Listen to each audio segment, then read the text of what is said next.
আসসালামু আলাইকুম। আশা করছি সবাই ভালো আছেন। তো নানাবাড়ি থেকে আসার পথে প্রত্যেকবারই ট্রলার দিয়ে যাতায়াতের সময় এভাবে লঞ্চের দেখা পাই। দেখতে অনেকটা ছোটো হলেও সুন্দর এই বাহনটি হচ্ছে একটি লঞ্চ। তো এটা হচ্ছে ধর্মপাশা থেকে সুনামগঞ্জে যায়। বাংলাদেশের বিভিন্ন জায়গা হচ্ছে লঞ্চ আছে, যেহেতু বাংলাদেশ একটা নদীমাতৃক দেশ। তো নৌ চলাচলের জন্য বা নদী পথে চলাচলের জন্য হচ্ছে লঞ্চ ব্যবহৃত হয় এবং অনেকটা নিরাপদ লঞ্চের বাহনগুলো ট্রলারের চাইতে, কারণ ট্রলার হচ্ছে আকারে ছোটো। এই দেখেন আমাদের ট্রলারের সামনের নকশাটা দেখে বোঝা যাচ্ছে ছোটো। তো এই জন্য হচ্ছে লঞ্চ ভালো। দূরের জার্নি হলে হচ্ছে লঞ্চ দিয়ে মানুষ যাতায়াত করে বা ভ্রমণ করে। তো আশেপাশে প্রকৃতি দেখতে দেখতে হচ্ছে আমরা চলছি। এরই পথে হচ্ছে এক সময় হাওরের মাঝখানে এসে পড়লাম। তারপর দেখলাম একটা ছোটো নৌকা দিয়ে হচ্ছে মানুষ যাচ্ছে এবং হাওর পাড়ি দিচ্ছে। এর পিছনে দেখা গেল বিশাল স্পিডে হচ্ছে আসতেছে একটা স্পিড বোট। এরকম স্পিড বোটের দেখাও কিন্তু প্রচুর দেখতে পাওয়া যায় এই হাওরের মাঝখান দিয়ে। তারা হচ্ছে যাতায়াত করে, দেখেন তারা হচ্ছে এত সুন্দর দ্রুত গতিতে চলাচল করতেছে, মনে হচ্ছে যেন পানির উপর দিয়ে যাচ্ছে।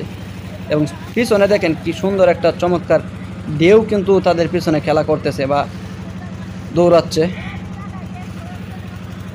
তো হাওর দিয়ে হাওরে ভ্রমণ করলে, বাটি এলাকায় ভ্রমণ করলে এরকম চোখ জোড়ানোর দৃশ্য দেখা যায়, যেগুলো দেখলে আপনার মন প্রাণ সত্যি আনন্দিত হয়ে যাবেন আপনি এবং আনন্দে আত্মহারা হয়ে যাবেন। এরকম দৃশ্য।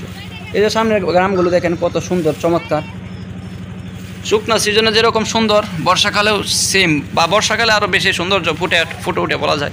হয়তো বর্ষাকালে যাতায়াত ব্যবস্থা কঠিন, কিন্তু বর্ষাকালে যাতায়াত ব্যবস্থা কঠিন থাকলেও পানির জন্য সৌন্দর্যটা ফুটে ওঠে, রিয়েল সৌন্দর্য যেটা। এই যে সামনে সুন্দর গ্রামটা দেখেন, একটা দ্বীপের মতো, এবং এ পাশে দেখেন একটা ছোটো গাছ এবং ছোটো একটা বিটার মতো আছে, মনে হচ্ছে যেন কেউ মাটি কাটাইছিল। তো যাই হোক, এক পর্যায়ে দেখলাম যে আরেকটি স্পিডবোট চলে আসছে এদিক দিয়া।